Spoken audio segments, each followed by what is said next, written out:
I'm Katie Legrone. They came to our country to serve and protect for the promise of becoming U.S. citizens. But some veterans tell me America abandoned them, and one says he was even deported.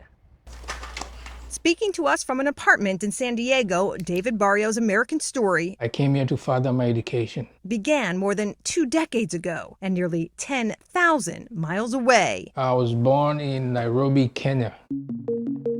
In 1998, Barrio came to America on a student visa. While here, he says, he was persuaded by an Army recruiter to enlist, promising him free school and U.S. citizenship. I was like, okay, that's interesting. Barrio joined, serving in the Army and eventually the Air Force Reserves. For the love of serving the country, for the love of defending the Constitution.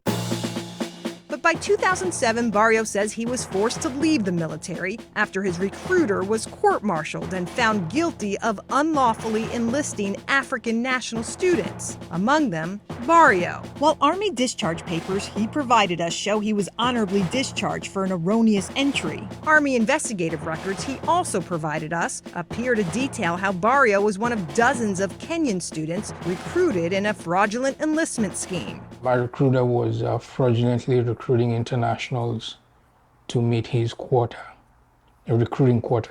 We reached out to the Army about the case and have not heard back. But what happened to Barrio after he left the military inspired him to talk about it publicly. It's difficult to explain what reasoning they used to justify my deportation. Barrio, who thought he was legally enlisted when he joined the military, was stripped of his military certification and VA card and deported back to Kenya. But not before he says he also spent a year detained in a Texas migrant detention center. I don't know if they were trying to make me give up.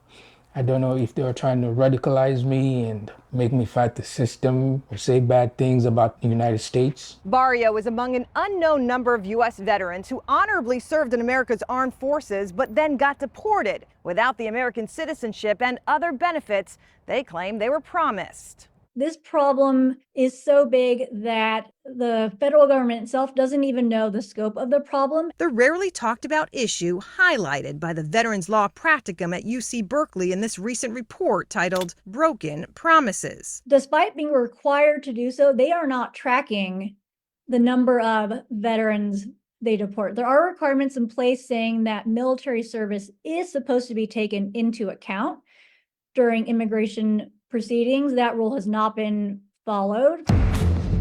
When asked for a response about deported veterans and the allegations of broken citizenship promises they face, the Department of Defense referred us to the Veterans Administration, who told us in a lengthy email they are working with the Department of Homeland Security to, quote, identify and prioritize the return of current and former U.S. military members who were removed from the United States and helping them access benefits including immigration and naturalization assistance. This is a veteran issue, it's not an immigration issue, because we were veterans when we got deported.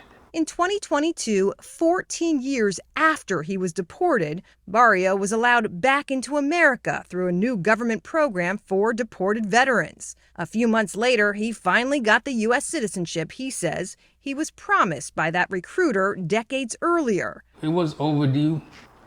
I was happy. Today, the dad of 2 is going to school to become a nurse. He's also co-founder of a support group for deported veterans, hoping his story raises awareness about a problem facing some who come to this country to defend it, but are ignored when they need the saving. Deported veterans are dying across the borders. They know about us, but when you're trying to get back the legal way, we have so many blockades, it becomes a complicated mess.